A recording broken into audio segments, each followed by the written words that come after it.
Hello दोस्तों, polity की इस क्लास में आपका स्वागत है। दोस्तों, इससे पहले हम पॉलिटी की 3 क्लासेस कर चुके हैं।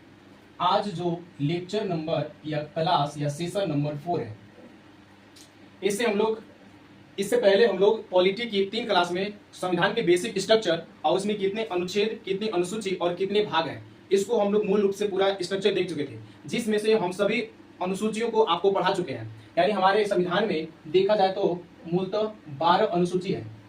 इन 12 अनुसूचियों को हम लोग पढ़ लिए हैं। हम इससे बोले थे कि अनुसूची नंबर 7 को हम कैसे बताएंगे। चलिए देखते हैं हम अनुसूची नंबर 7 को।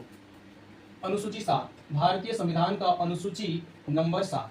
अनुसूची 7 में शक्ति का विभाजन है। शक्ति का स से 7 होता है और स से शक्ति भी। शक्ति का विभाजन, शक्ति का विभाजन।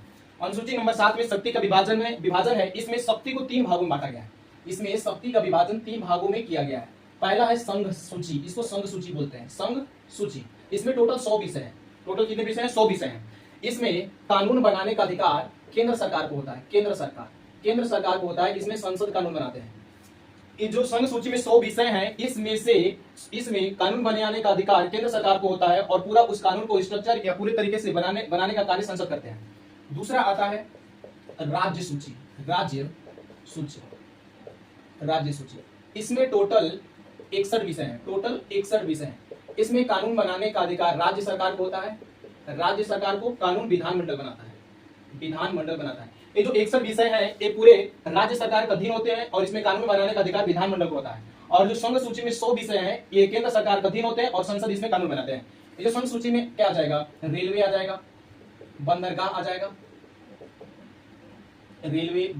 जाएगा, हवाई जहाज आ जाएगा, ईटीसी पे नियम कानून बनाने का अधिकार केंद्र सरकार को होता है। ऐसे ही 100 विषय होते हैं। उसी प्रकार राज्य में देखा जाए तो पंचायत आ जाएगा, सिंचाई आ जाएगा, जेल आ जाएगा, ईटीसी। इन सभी पे कानून बनाने का अधिकार राज्य सरकार को होता है और कानून की पूरी रूपरेखा विधानमंडल तैयार करती है। तीसरा में आता है समवर्ती सूची में केंद्र प्लस राज्य दोनों मिलकर कानून बनाते हैं। केंद्र और राज्य दोनों मिलकर कानून बनाते हैं। इसमें टोटल विषयों की संख्या है 52। टोटल 52 विषय है। समवर्ती सूची जो होता है, इसमें कानून बनाने का अधिकार केंद्र और राज्य दोनों करते हैं और इसे विषयों की संख्या टोटल 52 है। एक और अलग होता है अवशिष्ट सूची। अवशिष्ट मतलब नाम से ही पता चला कि बचा कुचा। यानी जो 100 विषय है और 61 विषय है और ये 52 विषय है, इन सभी विषयों के अलावा जितने भी विषय बचते हैं उन्हें अवशिष्ट सूची कहा जाता है। और जो अवशिष्ट सूची होता है, ये केंद्र सरकार के अधीन होता है। केंद्र सरकार इसमें कानून बनाता है, केंद्र सरकार के अधीन होता है। केंद्र सरकार के अधीन यानी संघ सूची में आता है। इसमें कौन कौन से आता है? एग्जांपल के लिए लेंगे हम लोग, सोशल मीडिया आ जाएगा और व्हाट्सएप आ जाएगा, एआई आ जाएगा, ड्रोन आ जाएगा। ये सभी वे विषय हैं जब इस कानून को या जब इस संविधान की किताब को लिखा जा रहा था, उस समय ये सभी चीजें नहीं थी।